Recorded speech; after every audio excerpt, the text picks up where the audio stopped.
no, I shouldn't be forced to do things. And my mentor is there to sort of help me, guide me, think through certain things, but not really force me to do things. And I think that was very helpful for me with my mentees now. Welcome to your digital mentor. I'm Alice Matimba and I'm your host, coming from the Welcome Genome Campus Advanced Courses and Scientific Conferences. Today we'll be discussing how to establish and maintain a mentoring relationship. And joining me are two very special guests, Dr. Amel Ghouila, who coordinates a data science program for public health at the Bill and Melinda Gates Foundation, and Dr. Palwende Boua, a researcher at the Clinical Research Unit of Nanoro in Burkina Faso. Well, welcome, Amel and Palwende. It's nice to have you here today. So, would like to hear a bit more about yourself. So, starting with you, Amel, can you tell us a bit more about your work? My name is Amel Ghouila. I am a bioinformatician. I coordinate a data science for a public health program in Africa, India, and Brazil for the Bill and Melinda Gates Foundation. I worked previously as part of HRA Bionet, a capacity building network for bioinformatics across Africa. So I was involved in a lot of bioinformatics trainings in the continent. I'm also involved in a couple of other activities related to open science and reproducible science globally. So I was involved in running a few programs related to that. And what about you, Palwende? Can you tell us a bit more about the research that you're doing in Burkina Faso? Hi, everyone. I'm Palwende Boua from Burkina Faso. I'm a researcher at the Clinical Research Unit of Nanoro. I have two research focus areas, whereas it's human genetics and nutrition. I'm looking at genetic susceptibility to cardiometabolic disease in African population. We're trying to understand the genetics underpinning of obesity, atherosclerosis, strokes, and other phenotypes. I'm also working in public health nutrition regarding trying to identify interventions to improve maternal and child health and nutrition. Oh, great. It sounds like you're all both doing very exciting stuff and also in very exciting fields in genomics and bioinformatics. Both of you are coming from Africa, different parts, but it's clear that you've obviously been working with people globally as it's become a global village in research. So I'll just start with the first question, which is going to shape the rest of the discussions today. What does mentorship mean to you? How has it shaped your careers? I'm going to start with Palwende because his early career just finished his PhD and starting an exciting new life. How would you say that mentorship has shaped your work and research? I think somehow mentorship has been quite important in my early career, that in terms of mentorship, in terms of, let's say, choosing a path, kind of identifying your focus, your goals that you want to achieve in your career, and working towards achieving all of those goals. So in terms of guidance and all of those, I think throughout my early career, I think having someone that will be able to guide you, someone advise you to drag your attention back to the focus and to your goals and everything has been quite important for me. So when you were growing up, did you know that you had to choose a mentor that would help you with your career, or did you just stumble into it? I think mentorship did come quite naturally so far because you're kind of growing and you're identifying people that you admire, and then you're kind of trying to find out ways to approach them and to engage with them, to discuss with them. And I might say that for most of them, they kind of become a lot of friends, more friends for me in terms of mentorship and elders, advancing the career and everything. So having a lot of exposure with them is somehow how I would say that I've been mentored. When I was doing quite a bit of research, I actually found it quite difficult to find like the ideal mentor. And I was wondering how you found this when you were doing your PhD studies and of course post-PhD studies. I think the fact that I was able to discover that there's a difference between a mentor and a supervisor made a huge difference throughout my PhD and also after my PhD. And the fact that I understood that we can all connect with different people who can be our mentor at different stages, or a mentor focusing on a different part of your career. I think that it was a very important point that really helped me go through quite difficult phases of my career. As I finished with my PhD, switched to a postdoc, and then my my interests sort of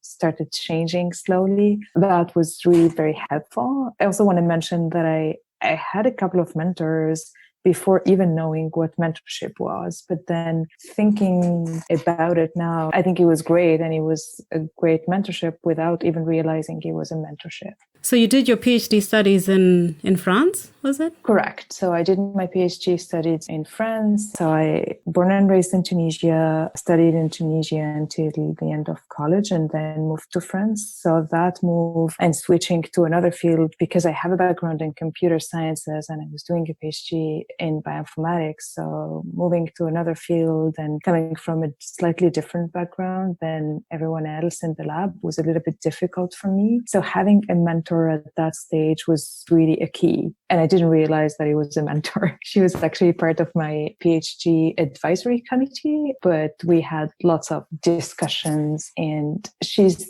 actually the one who offered to have these discussions, like non-official discussions, not necessarily related to the scientific work. So I suppose one of the things that we always maybe struggle with more, in low and middle income countries, in particular in Africa, where there are probably fewer experts, finding that right mentor. And obviously you have different mentors. Palwende, how have you worked around this? Because you've studied in Burkina Faso, you also studied in South Africa. How have you gone about finding mentors and working with them till now? I think as Amel mentioned, I think for starting, making the difference between supervisor and a mentor is kind of a key when you're working in low and middle income countries.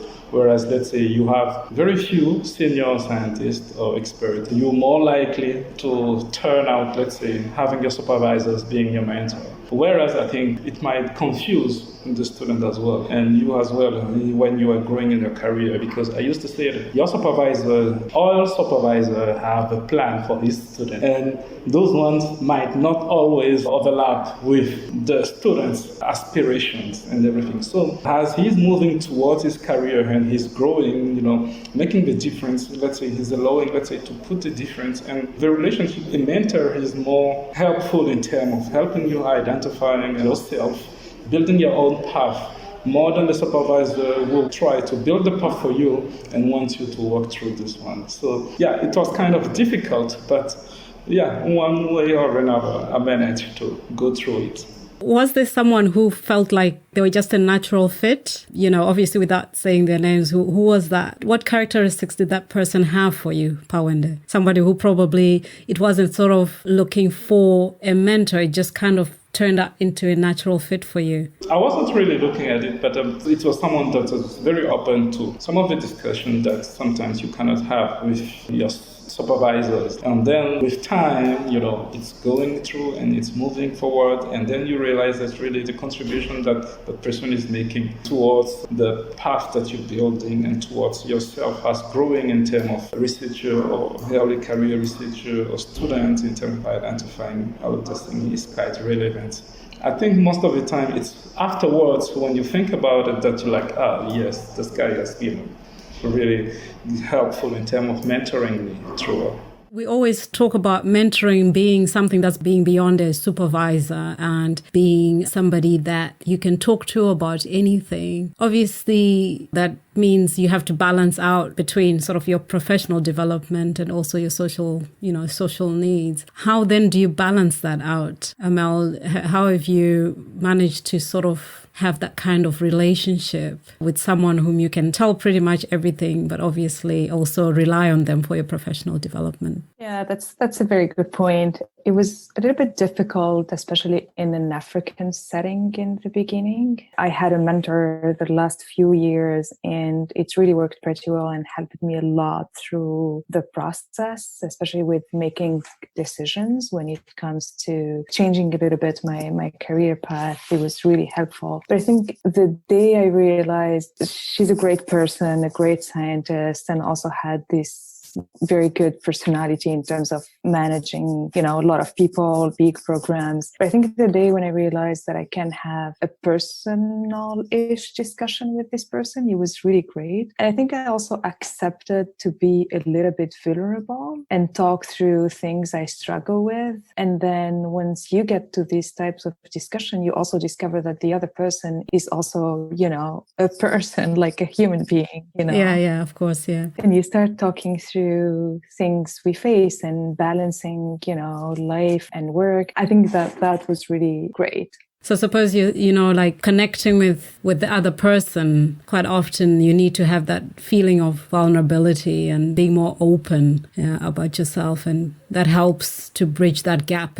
Yeah, exactly. And I think the fact that you hear from a mentor that they also went through similar things or struggled at some stages of their careers, I think that was really helpful because it made me realize that not the only one struggling there, it's something common and we all have to go through quite bumpy paths to get wherever we want to get to, right? That's true. With the situation in Africa where we tend to pretty much look up to anyone whom we think knows more, you always look up to them. So there's always that barrier where you're not able to feel free to say what you want. Did you experience that, Palwende, in terms of obviously your relationships with, you must have had obviously different mentors, but you must have also some experience with mentors where you didn't quite know how to gauge how your relationship would go? Yes, I might say that looking up to someone, it's not, let's say, the best thing, let's say, when you have to engage in a mentorship relationship. Because somehow, it's putting a lot of barrier.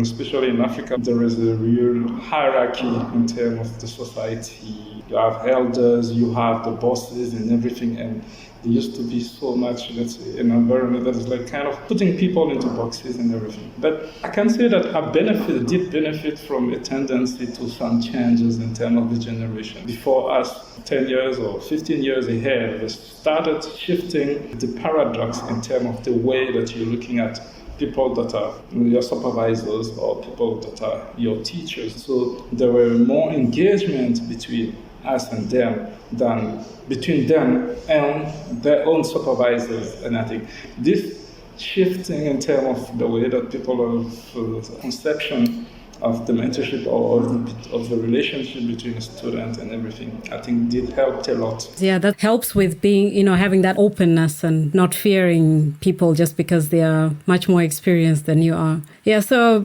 you're both very successful in your careers, I think. So what types of mentorships have you applied? So I know that you're both also working on this African Academy of Sciences virtual mentorship. How is that complementing your work or your careers? Obviously, you still have other mentorships going on. How is that different and, from the traditional types of mentoring that you've been receiving? I know that Amel is a mentor on that.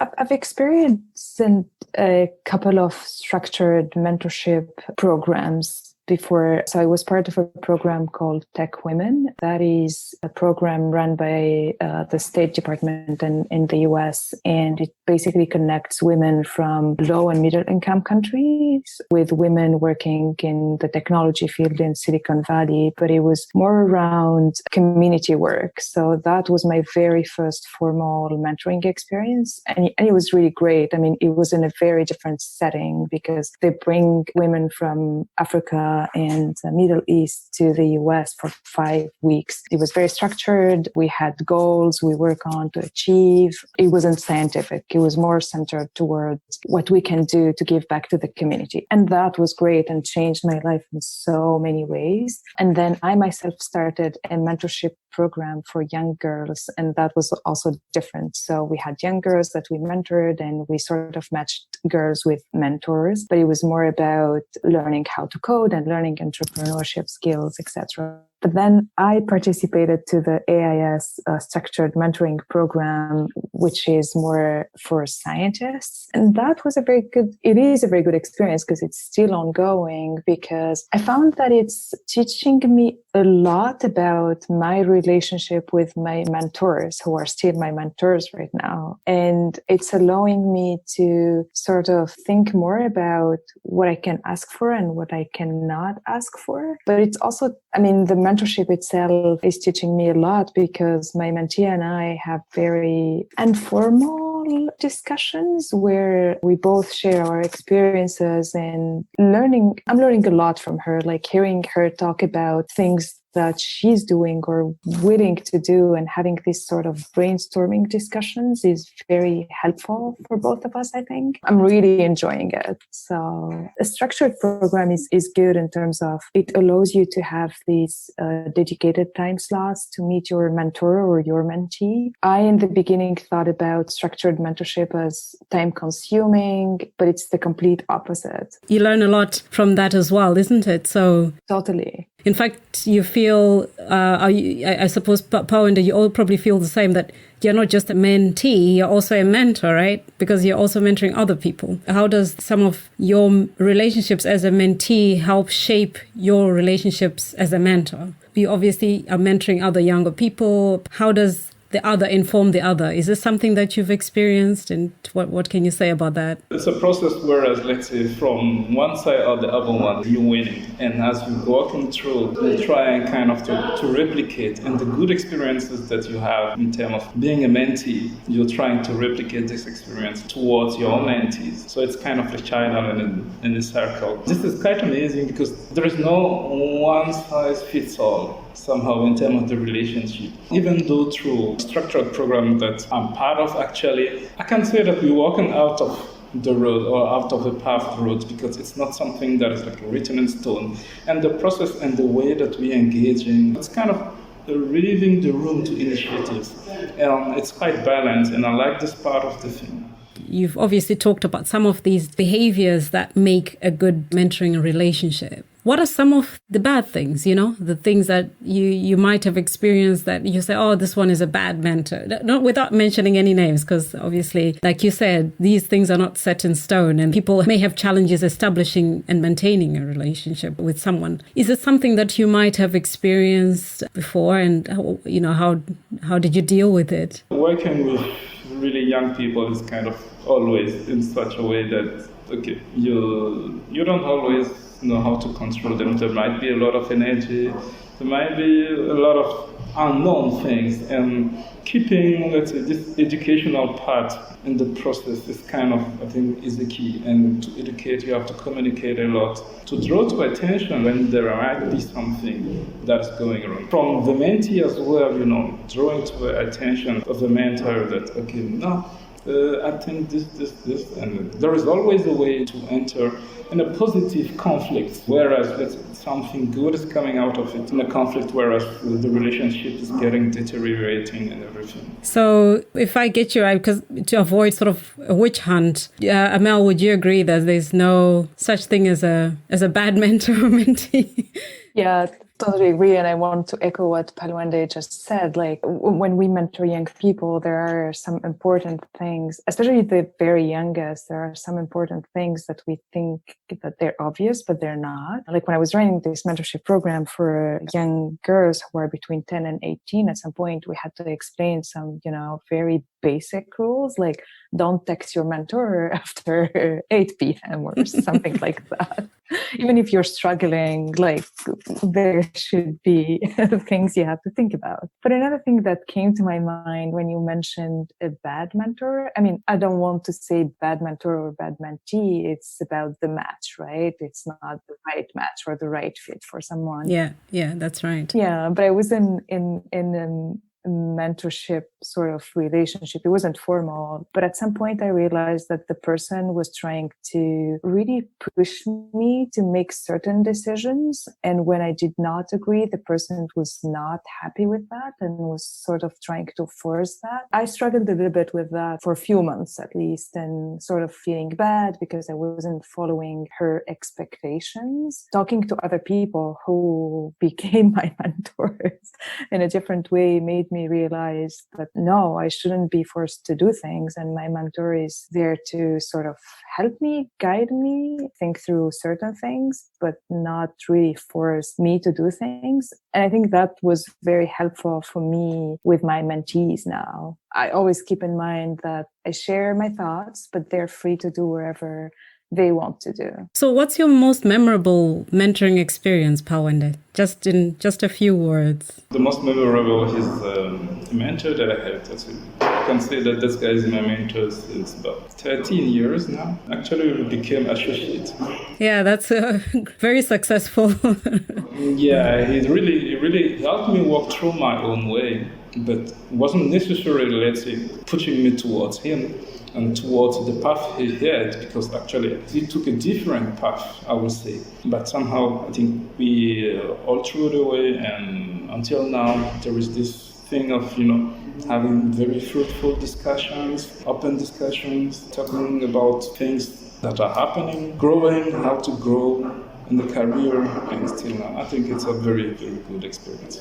Talking about being mentored and a successful situation where you end up as associates, I have had very good mentors who, in the end, I feel like they pushed me away from them rather than towards them. So it's another phenomenon. Would you say that, Amel? I totally agree with this. I think my best mentorship experience is with someone who sort of pushed me away of my comfort zone and pushed me away to go to, I don't want to say a better opportunity, but it's a better fit for me at this stage of my career. I think that's great. I mean, it really helped me move, because I was struggling a lot about making a big decision in terms of my career path, sort of switching from academia to program management, program coordination. And I think she was really very helpful in terms of pushing me away, but she's still my mentor. Oh, lovely. So we've had a very good discussion. You've told us a lot about your experiences, some very good, mostly good, and the experiences that you've had, how mentorship has shaped your career, and also how you have learned either as a mentee or a mentor to inform whichever roles that you might end up in. And now we'll take a short break to hear from our sponsors. This episode is supported by Advanced Courses and Scientific Conferences, a program which develops and delivers training and conferences that span basic research, cutting-edge biomedicine, and application of genomics in healthcare. Through engaging and networking, the events educate, inspire, and transform careers worldwide. This episode is also supported by the Wellcome Sanger Institute. It undertakes large-scale research that forms the foundations of knowledge in biology and medicine. It uses the power of genome sequencing to understand and harness the information in DNA. The Sanger's discoveries are used to improve health and to understand life on Earth. This episode is also supported by Social Entrepreneurship to Spur Health. The SASH Group uses crowdsourcing to enhance health and health research with a focus on low and middle-income countries.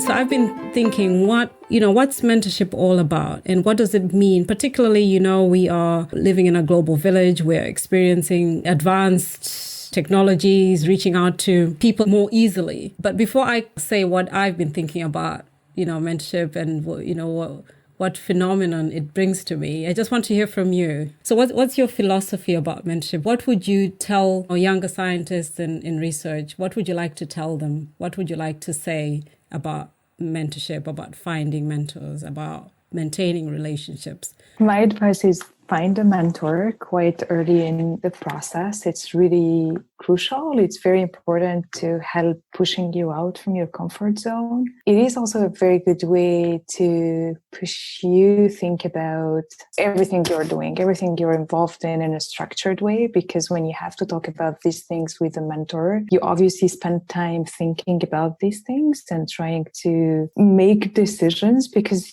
you don't want to look bad when you talk with a mentor, right? You want to look as an organized person and a person who already thought through these things. So that was my experience, and that was very helpful for me. Again, it is okay to be vulnerable. It is okay to talk about things that we struggle with. There are certain keys to be able to maintain a relationship. Respect of personal time is one thing, and also respect of boundaries. You and your mentor set in the very beginning.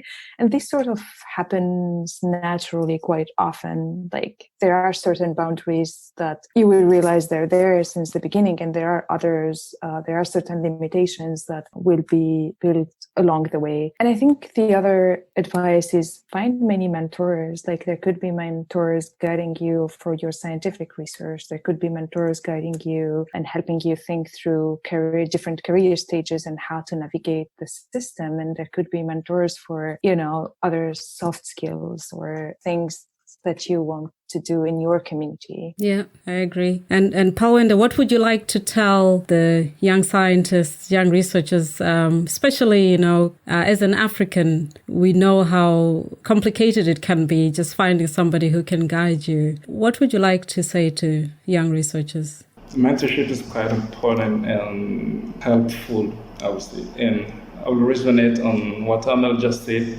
Find as many as mentors as you can. There's not too much in all of those things. And the type of relationship, and with each mentorship, the relationship is quite special. And the contribution that it will have, the young scientist will be tremendous. Combining all of those views and all of those contributions of people towards building yourself, I think it's really helpful. It will provide you with a lot of insights and with a good foundation to build your career and your life. Absolutely. Just rounding up, I think as we are and where we sit right now, if you ever get an opportunity to be mentored and to be mentored well, my philosophy is pay it forward. Pass on what you've learned to the next person. So hopefully they can pass it on to the next person. And I can see that you're both actually doing that. You definitely benefited from good mentorship programs. And I hope that other people can be able to relate to your experiences. I just want to, maybe just in 3 words, just 3 happy words that you can say about mentorship. Amazing, challenging, and support. And Palwende? Inspire, guide, and enjoy. Well, that's really exciting, everyone. Do you have any questions for me now that we're coming to the end, or for each other? Anything else that you think might be interesting to discuss? Yeah, I just want to add a quick maybe advice. There is no harm to ask someone to be your mentor. There's nothing wrong in doing that. I think in our African settings and African culture, we tend to spend a lot of time thinking about, should I ask that person? Should I approach that person? Oh, that person is very busy. But just ask. If it's a no, it's a no. No offense. It's the person is very busy and doesn't have time. But I found out that it is okay to ask, and you might be surprised. Even the busiest person might end up being keen to spend time mentoring you and providing guidance. Absolutely. So just go out there and ask. The worst that can happen is they'll say no, right? Correct. And that helps you to move on to the next person. And it's an experience. Hearing a no is also an experience. Yeah. So I hope you will both continue to pass on what you know and to mentor more people. I hope that you've enjoyed it as much as I have, discussing these very important issues, but they seem to be overlooked, particularly among researchers in low and middle income countries. Thank you both for joining us. Please share with our listeners where they can find you on social media. You can find me on Twitter at Amel Ghouila, AmelGhouila. You can find me on Twitter at Boua, ROMYBOUA. And for our listeners, thanks for tuning in. Please follow us on Twitter at Mentor Podcast and listen to us on YouTube, Spotify, or on Apple Podcasts at Your Digital